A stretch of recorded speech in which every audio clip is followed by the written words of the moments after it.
তার জবাব করেছিলেন। প্রশ্ন ছিল কথার প্রসঙ্গে, চমৎকার ভাবে তার জবাব দিলেন। দিয়া গানের আগেই প্রশ্ন করে বসলেন যে আপনি একটু বলবেন আমার বেলায় সেটা ছিল বুকে, নবুয়ত ছিল পৃষ্ঠে। আর আরেকটি বিষয় এখানে আনলেন যে বেলায়েত সামনে, নবুয়ত সেটা পৃষ্ঠদেশে কেন দেওয়া হলো, এটার রহস্য কি, এটার একটু জবাব করবেন। আরেকটি প্রশ্ন মঞ্চে বসে শুনতে পারলাম যে এই যে নবুয়ত, এই মোহরের নবুয়ত 313 জন নবী, 312 জনের পরে নবী করিম সাল্লাল্লাহু আলাইহি সাল্লাম আসলেন, যার নূরে সমস্ত কিছুই সৃষ্টি। তারে শেষে পাঠানো হইল, এতে এইখানে কর্ম কি ছিল? কথাটা আপনি প্রশ্ন করার আগে বোধহয় ফাঁকে জবাব দিয়া ফেলেছিলাম। প্রশ্ন করার আগেই বোধহয় জবাবটা দিয়া ফেলছিলাম। 1,24,000 পয়গাম্বর, 313 জন নবী। একমাত্র নবী যদি না হইতো, রাসূল সাল্লাল্লাহু আলাইহি সাল্লাম যদি না হইতো, এই 1,24,000 পয়গাম্বর, 313 জন নবী, এই তামাম মাখলুকাত, চন্দ্র সূর্য গ্রহ নক্ষত্র কোনো কিছুই যেহেতু হইতো না, কাজে অন্যান্য নবীরা এই পৃথিবীতে এসে আখেরি নবীর যে কর্ম, এইটাই তারা করেছেন, তার ফয়সালা দিয়েছেন শেষে এসে নবী করিম সাল্লাল্লাহু আলাইহি সাল্লাম শেষ নবী হিসেবে। এই কারণে খতমে নবুয়ত বলা হয়। কিন্তু আগে যারা করে আসছে সেই নবুয়তের কর্মই তারা করে আসছেন। এই সমস্ত কাজের সম্পন্ন করলেন আখেরি জমানার নবী এসে, নবী করিম সাল্লাল্লাহু আলাইহি ওয়াসাল্লাম। তারে সৃষ্টি না করলে কোনো কিছুই হইতো না, তারে বাদ দিয়া কোনো কিছু চিন্তাও করা যায় না। একটি বিষয় আপনারে বলে রাখি, বিষয়টা হইল 313 জন নবী, নবী করিম সাল্লাল্লাহু আলাইহি সাল্লামকে বাদ দিলে 312 জন নবী। এখানে একটু জানতে চাই, মৌলা আলী বেলায়েত প্রাপ্ত হলেন কিভাবে হলেন? আমরা বহু আগেও শুনেছি, আজকেও শুনেছি, একটু জানার দরকার। বাকি 312 জন, এই যে 312 জন নবী ছিলেন, আমি আপনার কাছে জানতে চাই তাদের মধ্যেও কি বেলায়েতের কোন কর্ম ছিল কিনা? একটু দয়া করে 1-2 জন নবী বা 4 জন নবীর কথা, 312 জন নবীর কথা বলা তো সম্ভব না, পাগল ছাড়া কিছুই না। এই প্রশ্ন আমি করছিলাম, অন্তত 1-2 জন নবীর বেলায়েত সম্পর্কে আমি জানতে চাই।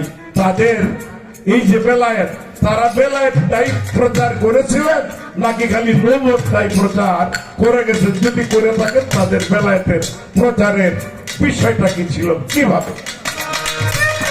এখন একটি বিষয়, পিঠে গেল কেন, নবুয়ত কেন পৃষ্ঠে গেল? এটা সামনে থাকতে পারত। এটার একটা রহস্য আছে, একটা বলা যায়। নবী করিম সাল্লাল্লাহু আলাইহি সাল্লাম যখন আদিতে তার নূর সৃষ্টি করা হয়, নূর সৃষ্টি করে আল্লাহ প্রশ্ন করলেন, আলাস্তু বিরাব্বিকুম, আপনারা এগুলি জানেন। নূর জবাব করেছিলেন, ইয়া কালুবালা আলাস্তু বিরাব্বিকুম, হে নূর বলো তোমার সৃষ্টিকর্তা কে? নূর জবাব করেছিলেন, ইয়া কালুবালা, আমি তোমার সৃষ্টি, তুমি আমার স্রষ্টা। গুরুর প্রতি ভক্ত যখন ভক্তি করে, গুরুর দৃষ্টি থাকে ভক্তের পৃষ্ঠের উপরে।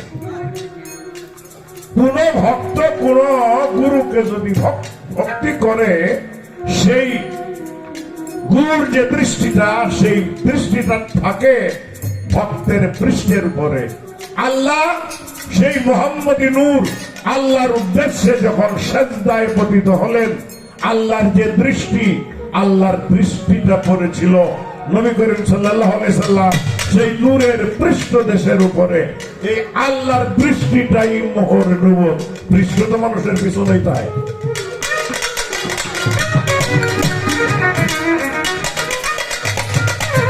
এই পর্যন্ত সংক্ষেপে হইল আসলে, আমার কিছু জিজ্ঞাসা আছে, বলিবে না সরে বাবা।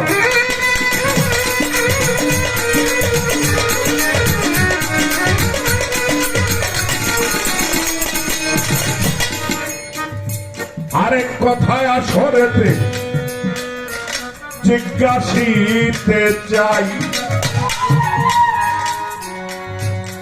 জবাব দিবেন ভাবের গোসাই।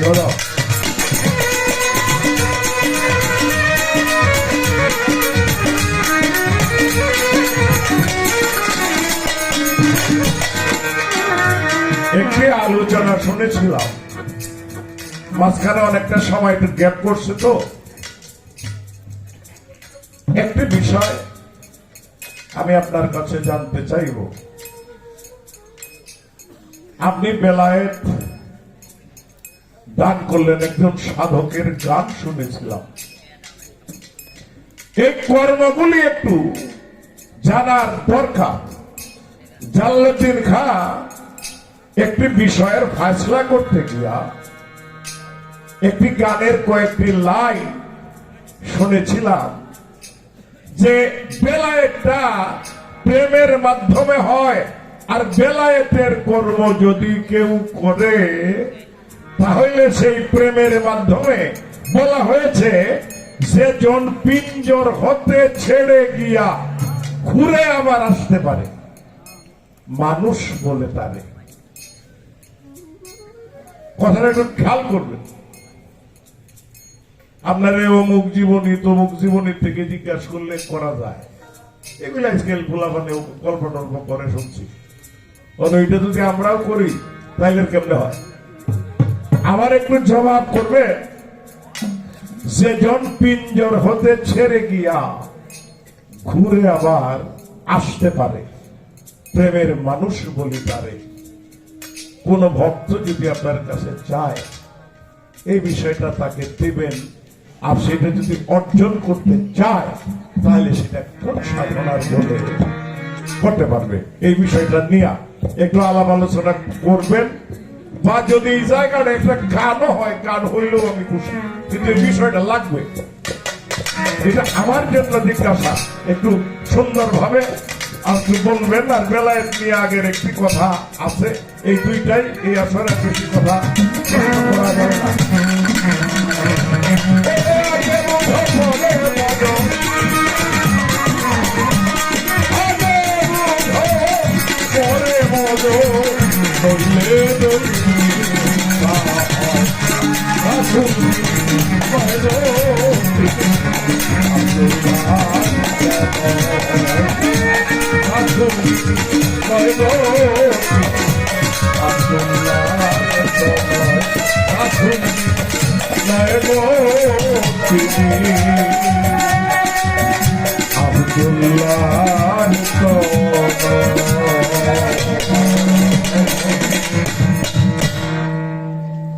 চার নম্বরটা একটু বেসুর আছে। চার নম্বরটা